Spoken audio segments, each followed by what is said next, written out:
آئیے ملتے ہیں اس مجبور خاتون سے جنہوں نے اپنی زندگی کا سب کچھ بیچ کے 2 کروڑ روپے پہ اپنے شوہر کا علاج کرایا، اور اب ان کا کہنا ہے کہ پاکستان میں ان کا علاج نہیں ہو سکتا، باہر ممالک میں ان کا علاج ہو سکتا ہے۔ آئیے جانتے ہیں ان سے ان کی رائے۔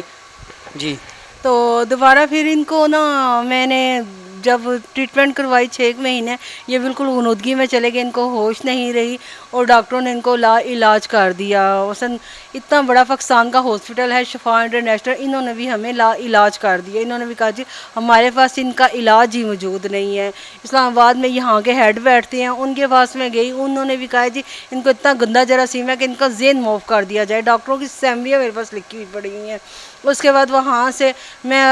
کراچی چلی گئی، کراچی گئی، انہوں نے اندر کیمرہ وغیرہ ڈالا، آغا خان وغیرہ نے کیمرہ وغیرہ ڈالا، ان کا آپریشن کیا، جس کی وجہ سے مریض کو 6 ماہ بعد ہوش آ گیا اور مریض کی کچھ طبیعت سٹیبل ہوگی۔ اس کا 3 ماہ بعد پھر ڈاکٹروں نے دیکھا، اور ڈاکٹروں نے کہا جی ان کو نا اندر سے نا لوکل کینسر نظر آ رہا ہے، وہ ہم ان کا لوکل کینسر نکالیں گے، ساتھ کلاسمی بیگ ریورس کریں گے۔ انہوں نے دوبارہ سے ان کا ٹریٹمنٹ کیا، نہ کلاسمی بیگ ریورس ہوا، نہ ان کو وہ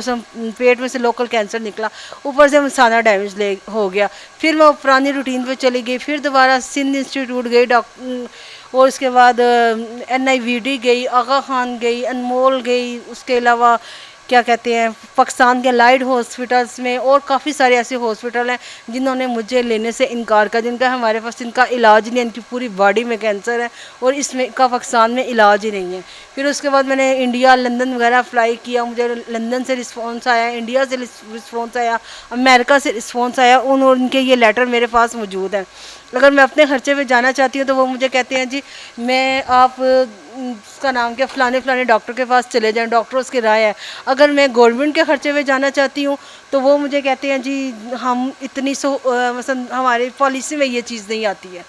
وہ ہماری پالیسی میں یہ چیز نہیں آتی ہے، تو جس کی وجہ سے مجھے بہت ساری مشکلات کا سامنا تھا۔ پھر میں نے انڈیا چوز کی، پھر میں انڈیا گئی، انہوں نے اتنی اچھی ٹریٹمنٹ کی کہ میرے پیشنٹ ابھی تک سٹیبل ہے۔ میں ہر سال انڈیا جاتی رہی ہوں، وہاں سے ان کا یہ مجھے انڈیا سے لیٹر آیا ہوا تھا، یہ ان کا پلان تھا، اور میں وہاں پہ 2 دفعہ انڈیا جا چکی ہوں، تیسری دفعہ جانا تھا لیکن مجھے ویزا نہیں ملا کیونکہ کووڈ تھا، کووڈ کی وجہ سے مجھے ویزا نہیں ملا، اور انہوں نے بنا آپریشن کے کافی اچھی ٹریٹمنٹ کی ہے۔ اب میں لندن جانا چاہ رہی ہوں، اور گورنمنٹ سے میں ریکویسٹ ہے کہ میرے لیے کمیٹی تشکیل دی جائے، جو میں ڈاکٹروں کی لاپرواہی کی وجہ سے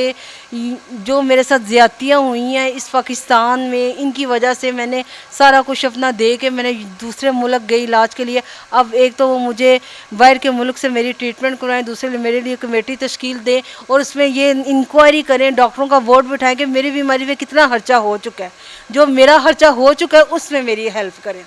میں کسی سے ہیلپ نہیں مانگ رہی، میں اپنا صرف جو میری لگائی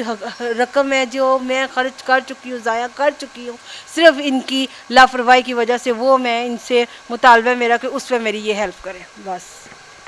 جی یہ تھی ان کی رائے اور ان کا بیان کہ ڈاکٹروں کی غفلت کی وجہ سے ان کی شوہر